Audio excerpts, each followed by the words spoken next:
Bueno, esta primera ponencia, don Miguel Ángel Padilla, escritor, filósofo, humanista y experto en coaching. Conferenciante desde hace más de 25 años, ha dictado cientos de conferencias y cursos en distintos puntos de España sobre temas de filosofía, antropología, civilizaciones antiguas y arte. Especialista en filosofía comparada, ha promovido y dirigido numerosos grupos de investigación y profundización en la sabiduría antigua. Como experto en coaching, ha impartido cursos y seminarios de inteligencia emocional y técnicas de meditación, atención y concentración por varios lugares de la geografía española. Presidente y miembro fundador desde 2009 de la Red Internacional de Ética Universal, vicepresidente de Cultura de UNESCO Asociación Pro Diálogo de Málaga y director del Círculo Socrático de Filosofía para Jóvenes de la Organización Internacional Filosófica Nueva Acrópolis. Esta tarde nos hablará sobre quién dijo que no se puede cambiar el mundo, el papel de la juventud en un gran cambio. Cuando quiera, Miguel Ángel. Muchas gracias, Cristina. ¿Se oye bien? Sí, perfecto.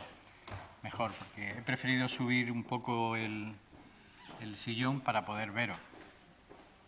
Esto ya de por sí es una barrera que resulta difícil cuando lo que se pretende, como esta mañana, es de establecer una comunicación que nos permita profundizar en algo que para muchos puede ser algo muy académico, muy extraño, quizás casi del siglo pasado, porque además están prácticamente erradicando la filosofía, pero para otros, como somos los que estamos aquí, la filosofía se convierte en algo intrínseco a nuestra experiencia de vida, porque no podemos concebir el apreciar la vida sin esa actitud de aprendizaje, de descubrimiento constante, de sorpresa por lo que nos rodea y de mejora.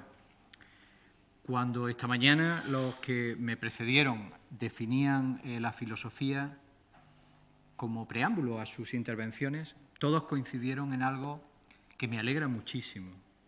Es tratar de sacar el concepto de la filosofía del banco de la teoría únicamente para llevarlo a ese concepto con el que nació la filosofía a la manera clásica, que estaba íntimamente ligada a la experiencia de vida. La filosofía o es práctica o es aplicable o nos lleva a poder enfrentar con un poquito más de sabiduría todas y cada una de las experiencias vitales que forman parte de nuestro recorrido en la vida, o realmente no merece la pena. Eso no le quita una profundidad, porque la filosofía es profundidad, es amor por ese conocimiento, por las causas, por la esencia de las cosas.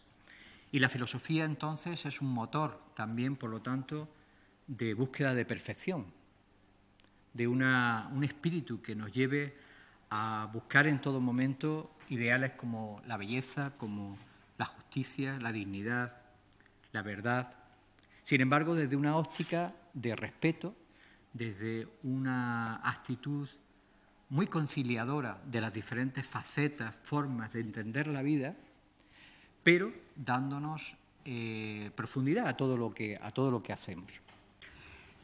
El título de la charla, más que ponencia, porque si no sonaría como muy académico, ¿no? Y como diría el Quijote, Dios nos libre de los doctores que tiene la universidad, sin menosprecio por ello, pero sí por la triste desgracia que ha ido llevando a lo intelectual a alejarse del ciudadano, del ser humano en su experiencia cotidiana, ¿no? Cuando todos los filósofos de todos los tiempos se esforzaron en hacer sencillo y accesible lo complejo, y no todo lo contrario. Pues esa experiencia de la filosofía a través de la vida es la que nos lleva, y a mí me llevó a plantearme este título para un día como el de hoy, que vamos a hablar de la filosofía, la juventud y la necesidad de cambiar el mundo. ¿Es posible cambiar el mundo? Es más, ¿necesita el mundo ser cambiado? ¿Estamos conformes con lo que tenemos? ¿No estamos conformes? Y dentro de ese mundo donde habría cosas que tal vez cambiaríamos y otras que, al contrario, potenciaríamos, ¿qué papel juega la filosofía? Eso es un poco lo que vamos a plantear esta tarde y que además precede a una charla coloquio que van a desarrollar pues de los presentes, entre los más jóvenes que hay, justamente porque, tal y como terminaré, la filosofía y la juventud son el aliado perfecto para esa propuesta de transformar y cambiar a mejor el mundo. Empezar a sembrar o continuar con la siembra de un mundo mejor. Para empezar, ¿cuál es el papel de la filosofía en la sociedad? Si circunscribimos el concepto de filosofía a una elucubración intelectual meramente académica, tiene un papel como el que puede tener cualquier otra disciplina, muy sectorial, muy específico, muy para algunas funciones. Un papel que tal vez encuentre sus límites donde empieza la ciencia o donde comienza el arte, siendo algo muy parcelado. Pero si vamos a un sentido más profundo, originario de la filosofía es la capacidad de reflexión y, por lo tanto, la capacidad de poder plantearnos el hacia dónde, el qué queremos, el valor de las cosas. ¿Juega un papel importante la filosofía en el mundo? Solo voy a poner algunos ejemplos de los últimos cambios que ha habido en la humanidad, que porque probablemente lo hayamos recibido, los que estamos aquí, ya hechos, no nos demos cuenta de qué había detrás de esos cambios para que se llegaran a producir. Conocer cómo se han producido los cambios en la historia nos puede permitir saber cómo podemos producir los cambios en el futuro. Uno de los más grandes monumentos del pensamiento y de la transformación de las sociedades del siglo XX es la Declaración Universal de los Derechos Humanos. Esa Declaración Universal de los Derechos Humanos que ha elevado el papel de la dignidad humana por encima de las circunstancias, por encima de las diferentes expresiones políticas, territoriales, de las creencias, etcétera, etcétera, etcétera. Que deja mucho que desear en su aplicación, cierto, que estamos muy lejos de poder plasmarlo, cierto, pero que gracias a que en algún momento pudo erigirse como algo como un acuerdo para la mayoría de los países en el mundo, hoy constituye un punto de referencia muy importante. ¿Y de dónde nace esa Declaración Universal de los Derechos Humanos? ¿Es un acuerdo entre políticos? ¿Es un interés económico que surgió de multinacionales? Si reflexionamos nos vamos a dar cuenta que detrás de ese logro, que más que una meta fue un punto de partida, sigue siendo un reto, pero el haber llegado a ese logro fue en base a un gran cambio de pensamiento, a que muchos seres humanos se atrevieron a pensar diferente. Cuando se logra la abolición de la esclavitud, por ejemplo, antes, si bien todavía existe, es un fruto similar. Gracias a que se fue produciendo un cambio de pensamiento, un cambio de paradigma, que no estaba consensuado absolutamente, pero que algunos se atrevieron a plantear y lograron que se empezara a aceptar. Tuvo un lugar porque tenía un lugar en la mente y en el corazón de la humanidad. Eso es filosofía.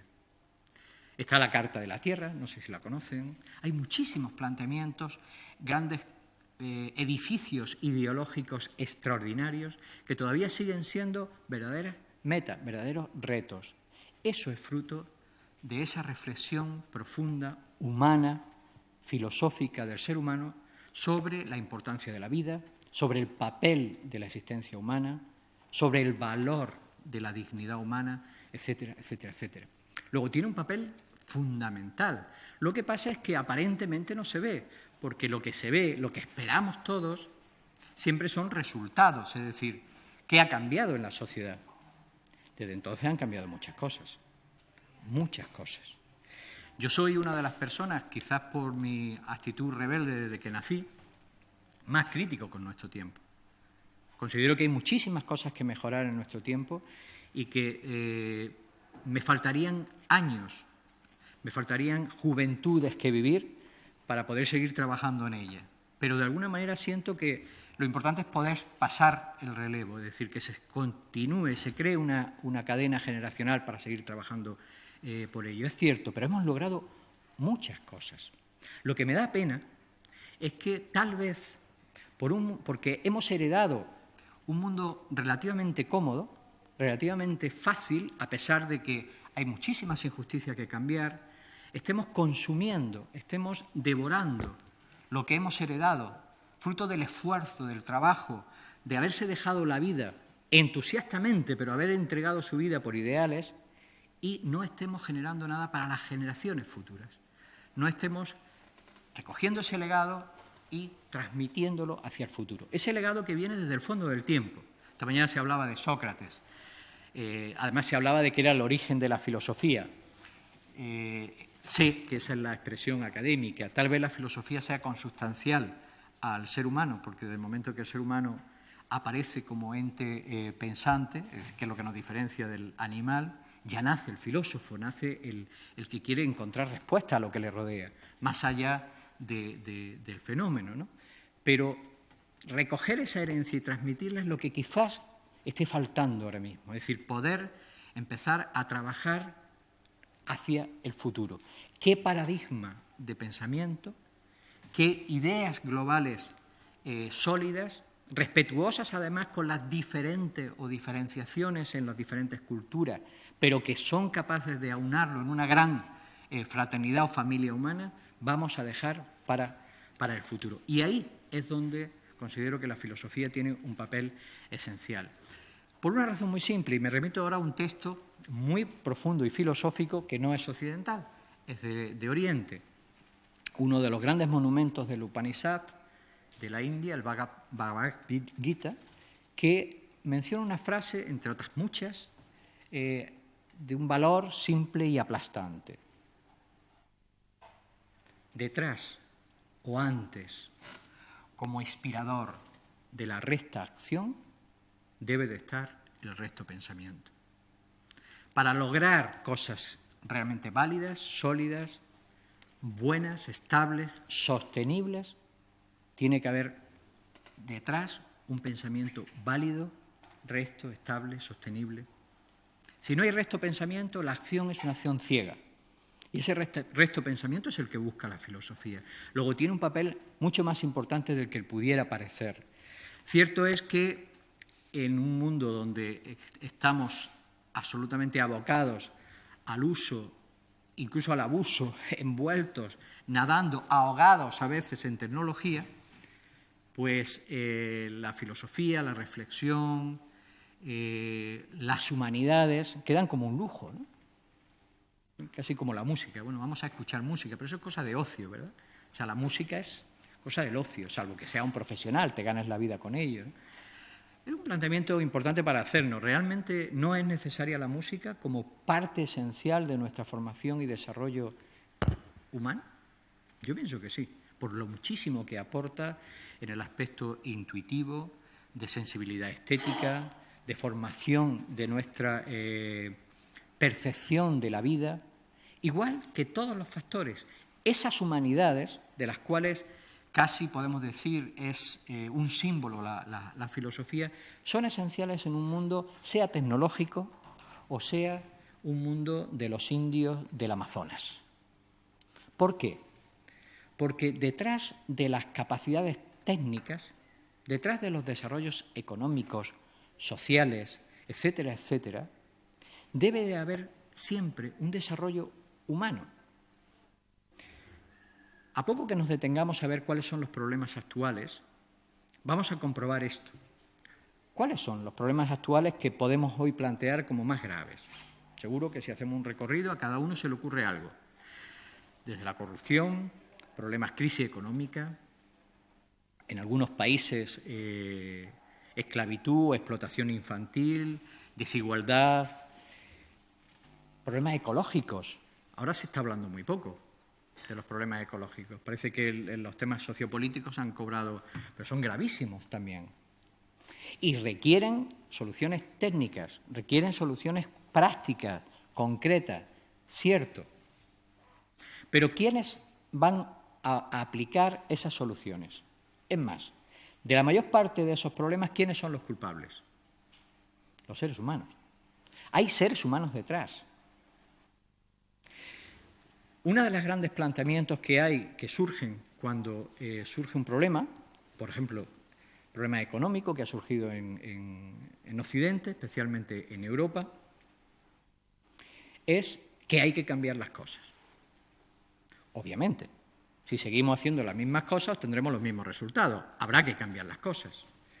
Pero más allá de cambiar las cosas urgentes, inmediatas, que impidan que en vez de estar enfermos acabemos muertos, ¿cuáles son las cosas esenciales que habría que cambiar? Nos vamos a dar cuenta que el problema no es cambiar el sistema. Va a haber mucha gente que quiera plantear como solución un cambio de sistema. Y tal vez haya que cambiar muchas cosas en el sistema. Pero ¿tenemos la garantía que cambiando el sistema van a cambiar las cosas? Esto ya se ha probado.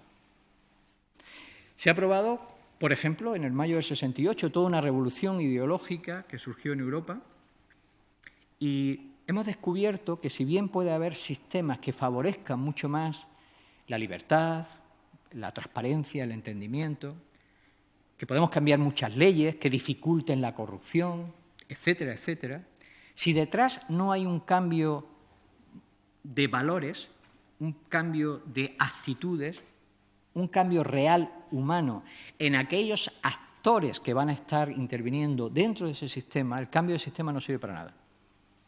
No sirve para nada. Recuerdo a el para mí queridísimo profesor Jorge Ángel Libraga, que fue el fundador de Nueva Acrópolis, cuando hablaba con un símil, le gustaba mucho de ejemplos muy sencillos, muy accesibles, ¿no? Para hablar de la diferencia entre el sistema y los que habitaban ese sistema, que eran los que realmente podían dar calidad de vida. Decía que el sistema era como la casa, el lugar donde habitamos. Es verdad que podemos tener una casa cómoda, accesible, organizada, que permita que cada uno encuentre un lugar, que pueda estar a gusto, bien, de acuerdo. Pero eso no garantiza que el vivir en esa casa sea un vivir en convivencia, en paz, en respeto, una convivencia constructiva. De hecho, y es algo que hemos podido experimentar muchas veces, se puede vivir experiencias mucho más bellas, profundas, especiales, debajo de una tela con cuerdas, una tienda de campaña en una salida al campo, y eso no es precisamente una estructura ni estable, ni sólida, ni cómoda, ni nada, si el espíritu que nos anima, el compañerismo que mueve al grupo es bueno. El sistema es malísimo, quiero decir, la estructura es mala, pero lo suple la calidad humana. ¿Y si consiguiéramos juntar las dos cosas? Una buena calidad humana con un sistema que favorezca las ideas, los valores por los que se ha constituido esa comunidad, esa sociedad. Sería ideal. Hoy, por desgracia, estamos poniendo todo el peso en el sistema. Creemos que el sistema, cambiándolo, resuelve las cosas. Yo estoy convencido que no. Como filósofo estoy convencido que no. Que lo que hay que cambiar es una clarificación de los fines y de los valores y una implicación personal, no transfiriendo toda la responsabilidad al sistema, sino considerando el compromiso individual que exige el que realmente podamos lograr algo bueno en su conjunto. No es el sistema el que nos va a dar una justicia social, es una ética individual la que va a favorecer esa justicia social en un sistema que naturalmente quienes así vivan e interpreten la vida van a tratar de constituir.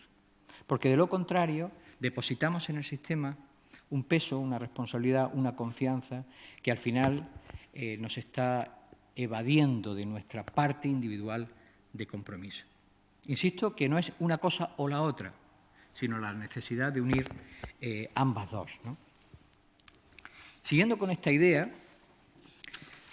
y habiendo remarcado la importancia que tiene en el verdadero desarrollo de las sociedades, no solo el vector o el aspecto tecnológico, técnico, la parte de los sistemas, de las leyes, etcétera, etcétera, sino también el factor humano, el factor de los fines. Nosotros tenemos una muy buena educación, en teoría, sistema educativo, en teoría, comparado con otros tiempos. Bien, tenemos sistemas económicos, tenemos muchas cosas, pero se nos está olvidando para qué nacieron. Los fines, las finalidades que debe de haber detrás de los medios. Por ejemplo, los medios de comunicación. Y ahora que tengo aquí a un responsable de toda una asociación de periodistas, ¿no? Los medios de comunicación son un medio fundamental, esencial, pero son un medio. Tendrán que ser el medio de algún fin. Si el fin no es recto, el medio se convierte en una herramienta de opresión, de engaño. Si el fin es recto, el medio se convierte en un camino precisamente para darle paso, desarrollo a ese medio. Tendremos que combinar las dos cosas.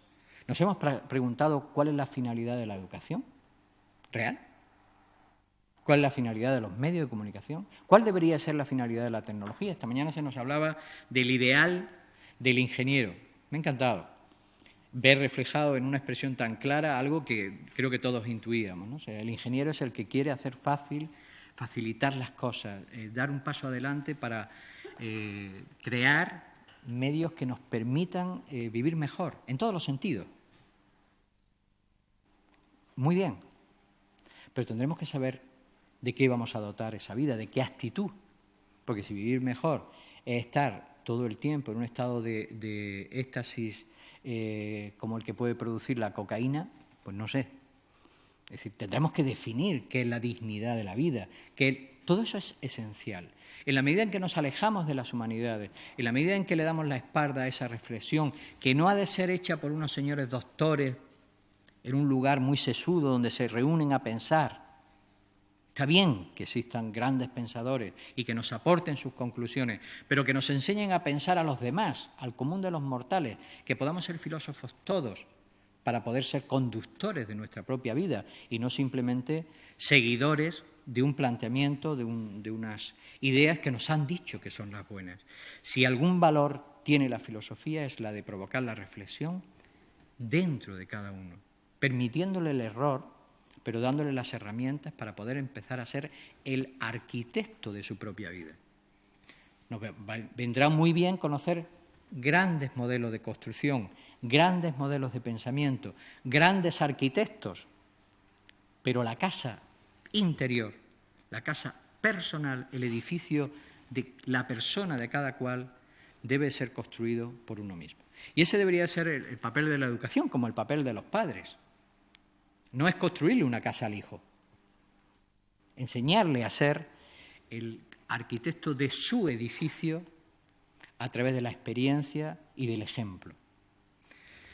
Todo esto lo provoca la filosofía. Todo esto es una reflexión que se hace quien realmente intenta en su vida no solo hacer, sino darle ese recto pensamiento a la acción, ese querer comprender y vivir cada vez mejor. Porque detrás de la filosofía no solo hay curiosidad.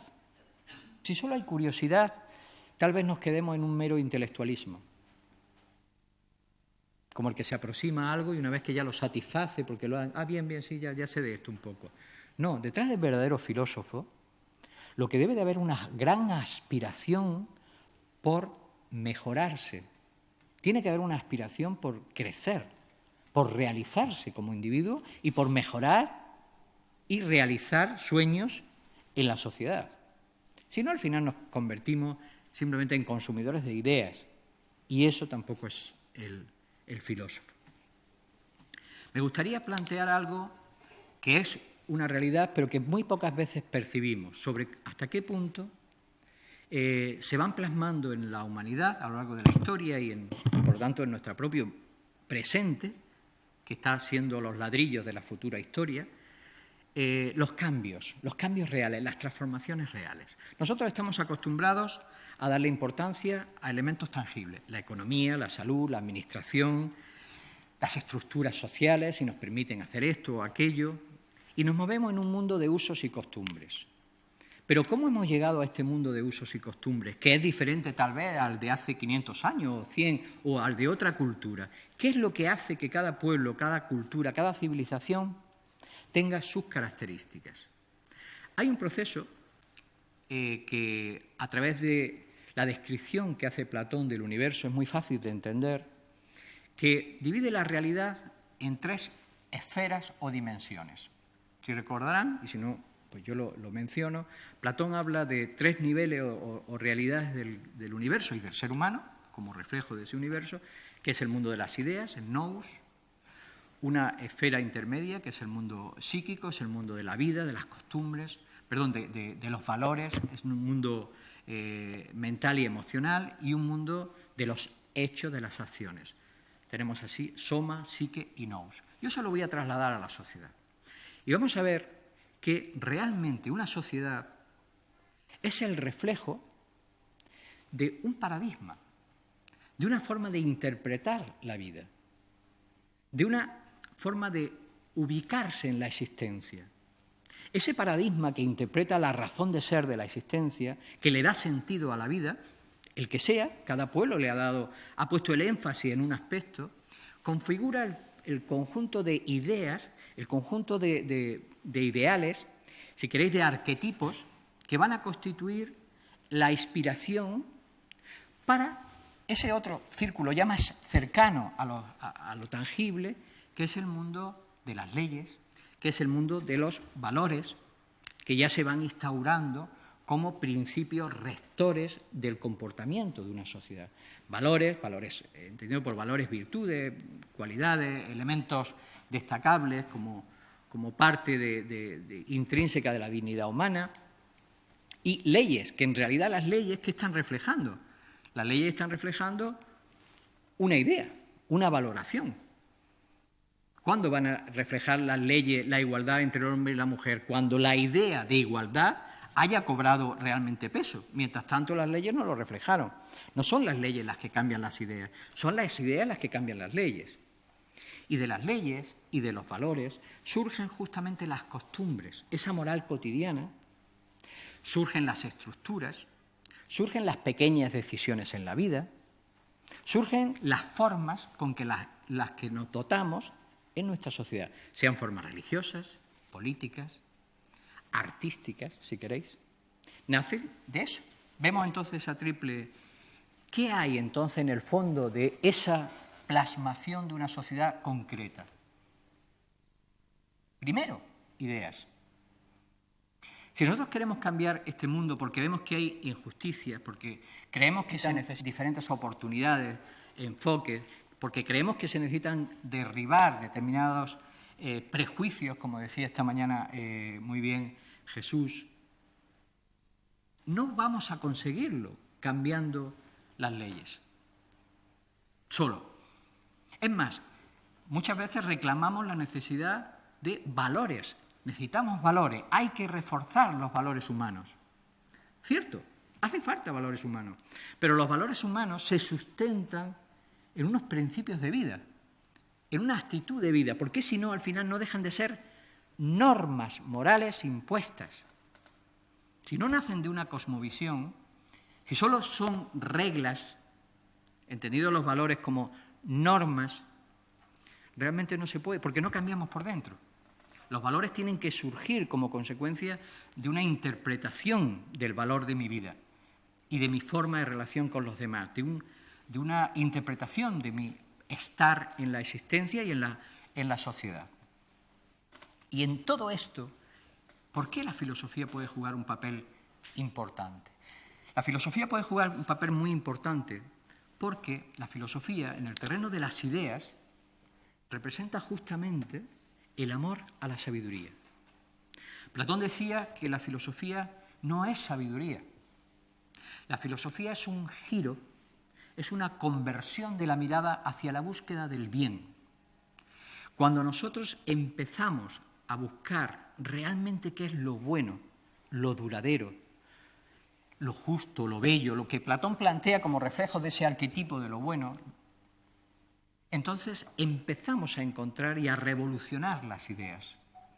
En ese terreno hace falta la filosofía para que justamente empecemos a buscar el bien.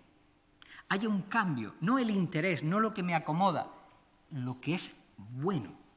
Y ese planteamiento tal vez no lo podemos definir nunca se puede acotar, porque forma parte de un nivel tan subjetivo, tan elevado, que no lo podamos acotar en una definición. Pero esa búsqueda, esa mirada que Platón reflejará entre sus escritos, sobre todo cuando habla del mito de la caverna, ¿no? Como el mirar, en vez de mirar hacia la pantalla donde solo se ven sombras, en vez de ser alguien superficial que solo ve o se conforma con lo superficial, lo sensorial, ir a mirar la luz, es decir, ir a buscar el sol, la causa, aquellas cosas que forman parte de lo esencial, que son realmente importantes, que forman parte del ser, ir en busca del ser.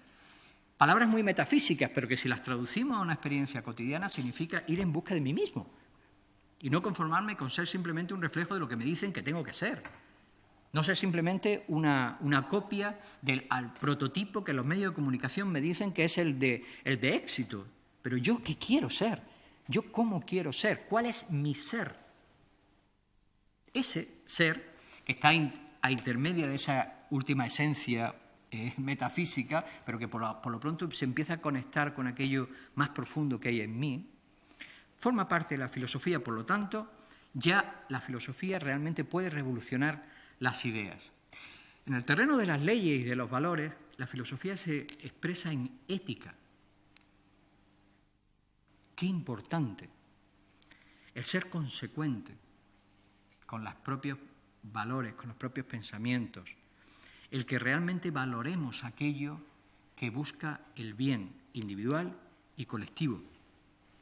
Y en esa búsqueda la filosofía tiene que poder aportarnos, más allá de las morales de costumbres específicas de cada pueblo, de cada religión, una verdadera ética universal, común a todos los seres humanos, que nos permita reconocernos como una fraternidad. Porque si somos una fraternidad, si todos los seres humanos somos iguales en algún aspecto, pues no lo somos en todo, pero al menos en dignidad lo somos. En cuanto a personas, lo somos. Tendremos que encontrar cuáles son esos valores que nos hacen ser dignos, que nos hacen ser personas, que nos hacen tener valor. Esos valores universales tendrían que ser los que se reforzaran como elemento de convivencia, como elemento real de fraternidad, como basamento de la paz entre los pueblos. ¿Dónde está ese esfuerzo por conseguir un consenso, un encuentro de esos valores? Tristemente no está. Debemos propiciar que exista. Porque esos valores van a condicionar, deben de condicionar luego las leyes, que son las que condicionarán las costumbres. Así pues, en el mundo de las ideas, la filosofía propone esa búsqueda del bien. En ese mundo intermedio, una ética universal, valores profundos, cuando menos duraderos, pero no una ética de usar y tirar como los pañuelos y los clines. Y en el mundo de la acción, la filosofía, y este es uno de los grandes aportes revolucionarios por viejo, por antiquísimo, pero por fundamental.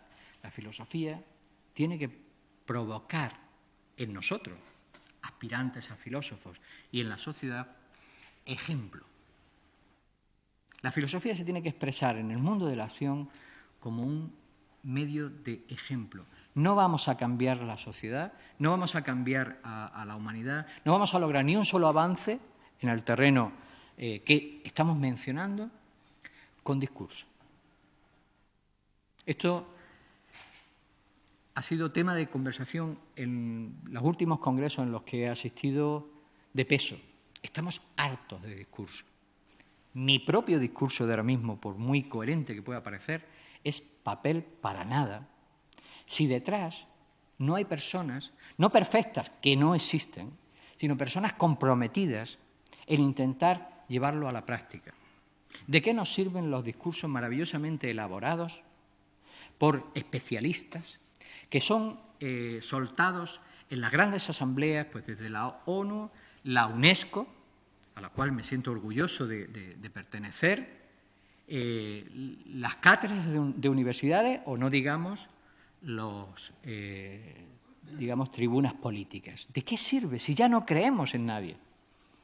No creemos en nadie porque justamente nos hemos cargado el peso, el valor, la importancia de la palabra porque no ha sido precedida por el ejemplo. Y como no hay ejemplo detrás de esas palabras, ya no creemos en la palabra. Sin embargo, la palabra tiene un poder excepcional. Entre otras cosas, no olvidemos que para que haya fraternidad, diálogo, encuentro, es necesaria la palabra y no las armas. Pero la palabra, sin peso, sin valor, sin poder creador, no puede conseguir nada. Necesita el ejemplo. Y la filosofía, a la manera clásica que proponemos, es una filosofía del ejemplo, vital.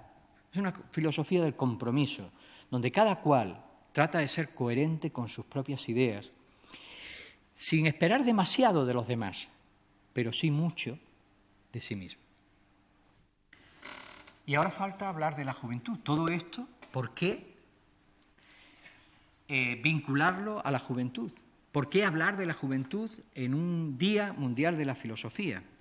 ¿Porque le han robado o le están queriendo robar la asignatura de filosofía? No solo por eso, que por supuesto que es importante, pero eso es nada más que un paso más en una destrucción de un verdadero sistema educativo que valorase al ser humano y no simplemente su producto económico.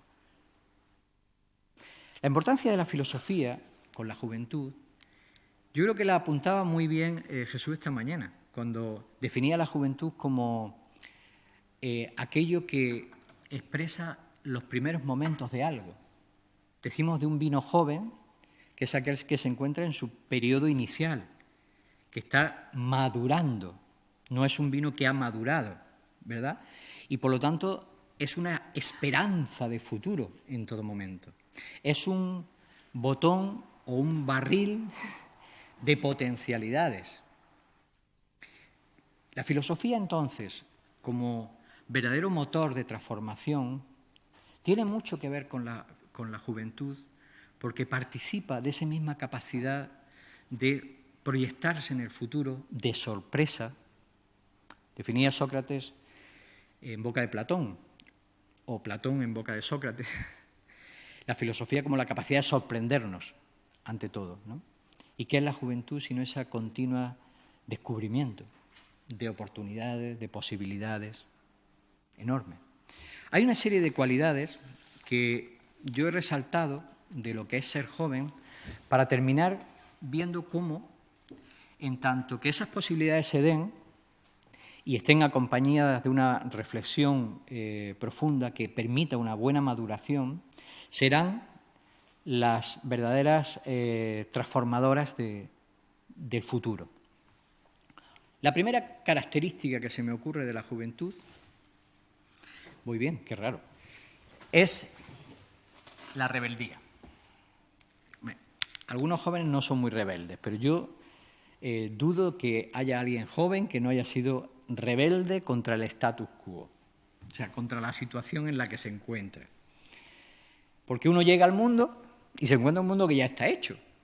Ese mundo tampoco es que lo conoce el mundo, su familia, un status quo que hay dado, unas circunstancias, unas características, conoce el colegio, conoce la sociedad. ¿Y qué sucede? Pues que de pronto, en la medida en que empieza a despertar, que sale de la niñez y que empieza a despertar esa capacidad de decir yo estoy de acuerdo o no, pues empieza a decir, oye, ¿y esto por qué es así? ¿Y por qué? ¿Y por qué? ¿Y por qué? Eso es ser filósofo. ¿Y esto por qué? Y dice, bueno, es que así no debería de ser. Esa rebeldía es esencial, que no desaparezca en el ser humano. Tal vez, si no se acompaña de más factores, la rebeldía se puede convertir en destructiva, incluso para uno mismo. Pero no se trata de eliminarla. No se trata de sentar la cabeza en el sentido literal de la palabra. Como tengo esto delante, no me permite hacer una broma que suelo hacer a muchos de los que a veces tengo en los cursos de filosofía en clase, pero los que están conmigo en clase saben que lo he hecho, ¿no? Es decir, ¿qué significa sentar la cabeza? Esto me pasaba a mí de jovencito, ¿no? Chico, tienes que sentar la cabeza, no puedes ser tan soñador. Claro, yo veía como una cosa, una obscenidad, ¿no? Es decir, ¿cómo voy a sentar la cabeza? A ver, esto es una silla. ¿Qué es sentar la cabeza? Esto es un poco raro, ¿no? O sea, poner la cabeza donde pones el trasero, eso es lo que significa sentar la cabeza. Y no es una broma, porque cuando nos dicen que hay que sentar la cabeza, lo que quieren es que dejemos de tener la cabeza pensando en ideales y la bajemos, no digo a ras de suelo. No nos dicen acuesta la cabeza. Pero, jolín, es que el sitio tampoco es el que corresponde, ¿no? Sentarla. ¿No será mejor que además de tener la cabeza en el lugar donde somos capaces de soñar, de aspirar a algo mejor, además de eso, pudiéramos aprender a tener los pies en el suelo? Porque al final, ¿sabéis qué pasa? La vida nos pone los pies en el suelo. A todos. Esto es algo irremediable. Pero los que además de tener los pies en el suelo, tienen la cabeza en el lugar de sálvese la parte, acaban siendo resignados de su entorno. Han matado su idealismo. Y ahora son incapaces, no ya de cambiarle el mundo, son incapaces además de cambiar su propia vida. Y es muy triste. Sin embargo, si hacemos un esfuerzo por poner los pies en el suelo, pero a la vez por no agachar la cabeza, pues lo único que nos queda es que, como en el potro ese de tortura, nos estiremos. La cabeza tira para arriba, los pies tiran para abajo, pues creceremos. Buen símil. Es la mejor manera de crecer. Si queremos crecer, no debemos de sentar la cabeza. Y os lo dice alguien que se supone que ya la tendría que tener sentada, porque con 52 años que acabo de cumplir, uno ya tiene que tener la cabeza sentada. Mi experiencia en ese sentido, lo que más otorga felicidad en la vida es eso. No te quita ni un solo problema. Ni uno. No se tienen menos problemas. Es que eso no es posible. Es inherente a la existencia. Pero te da una capacidad de poder vivir por encima de los problemas y además de sentir que puedes aportar algo, no solo para tu vida, que es efímera. Cuando se tienen 20 años se piensa que no. Pero cuando ya se tienen más se da uno cuenta que la vida fluye, se va, a una velocidad de vértigo, de vértigo. De vértigo en el sentido no porque uno ya tema que se va a morir, yo ni se me ocurre pensarlo. Algún día me sorprenderá y ostras, no sabía que me tocaba, ¿no? Pero fluye porque estás viendo cómo el tiempo corre. Ya pasa muy rápido, ¿no? Eso es inevitable. Pero pensar que tu tiempo sirvió para poder, además de haber tenido una experiencia de vida importante, fuerte, si queréis, hasta heroica, en el sentido interno, pero además haber aportado algo a tu tiempo y pensar que por donde tú pasaste el mundo mejoró, un ápice, pero mejoró. ¿Podemos entonces desvincular la juventud de la filosofía? Pienso que no. Por lo menos de esta filosofía tan vital a la que me refiero. Rebeldía. Entusiasmo. El entusiasmo es otra de las cualidades de la juventud. Ese entusiasmo que, gracias a la filosofía, al recto pensamiento, al conocimiento, puede evitar que caigamos en el fanatismo, sin perder el entusiasmo. Porque el entusiasmo sin conocimiento puede derivar en fanatismo. Otra característica de la juventud, plasticidad. La plasticidad es esa capacidad de poder adaptarse porque uno no es rígido, no está encasillado en una forma. Es más, la rebeldía nos lleva hasta querer romper moldes. O sea, no queremos esta forma. Esa elasticidad, esa capacidad de adaptarnos es extraordinaria. Siempre que a través de la filosofía nos permita reconocer lo esencial. Porque de lo contrario, si carece de esa capacidad de reconocer lo esencial, lo único que hacemos es estar cambiando completamente, continuamente, y nos volvemos superficiales. El reconocer aquellas cosas que no tienen por qué cambiar, aquellas cosas que realmente son válidas, son esenciales, pero que pueden adaptarse a cualquier persona, a cualquier momento, a cualquier circunstancia, sin perder la identidad, es lo que realmente sería una buena maduración de esa elasticidad. Ya me están señalando que me estoy pasando de tiempo. Finalizando, otra característica, el idealismo. Ya lo he mencionado. El idealismo es esa capacidad de elevarse, de concebir perfecciones para la humanidad, de soñar con el bien, con la justicia, con la belleza, con un mundo mejor, con la solidaridad, etcétera, etcétera. Pero la filosofía va a saber establecer el puente entre lo que hay y lo que soñamos. Y en lugar de convertirnos finalmente en personas escépticas, o más que escépticas, acomodadas, resignadas, nos van a convertir en verdaderos constructores, porque creemos que es posible. Empezamos a construir en pequeño, pero de forma posible, real. Y finalmente, ser joven es soñar. Soñar con nuevas posibilidades, soñar con el futuro. Pero a mí me gusta la imagen, y el martes que inauguramos este mismo congreso, con otras ponencias, pero con el mismo espíritu en Granada, me vino en la inauguración como imagen y quiero volver a traerla porque realmente es inspirador. Uno de los símbolos griegos clásicos más bonitos de la juventud, que es el dios Jano. Hay que tener capacidad de soñar, de mirar al futuro. Pero qué maravilloso sería de ser como ese dios Jano, bifonte, que uno de sus rostros, el joven, mira al futuro, pero como contraparte hay otro rostro que es anciano, que mira hacia atrás. Uno representa la experiencia, el otro representa la capacidad de proyección, el futuro. Si a la capacidad de soñar sumamos la capacidad de heredar esa experiencia humana que nos permita no volver a caer en los mismos errores, que nos dé patrones para poder reconocer los mejores caminos, las mejores vías, las mejores soluciones, estaremos dando un paso excepcional. Y sobre todo, no nos convertiremos en escépticos. ¿Cuánta gente idealista casi por fuerza en la época en la que yo tenía 18 o 20 años, época de transición social, política en España, la época de la creación de los grupos ecologistas, de todos los movimientos sociales, todo estaba por hacer? ¿Cuánta gente de aquel entonces dejó de soñar? Porque era imposible cambiar el mundo. El día que dejemos de soñar con un mundo mejor, porque hayamos caído en la trampa de decir esto no tiene solución, habremos matado algo muy importante. Habremos matado nuestra alma.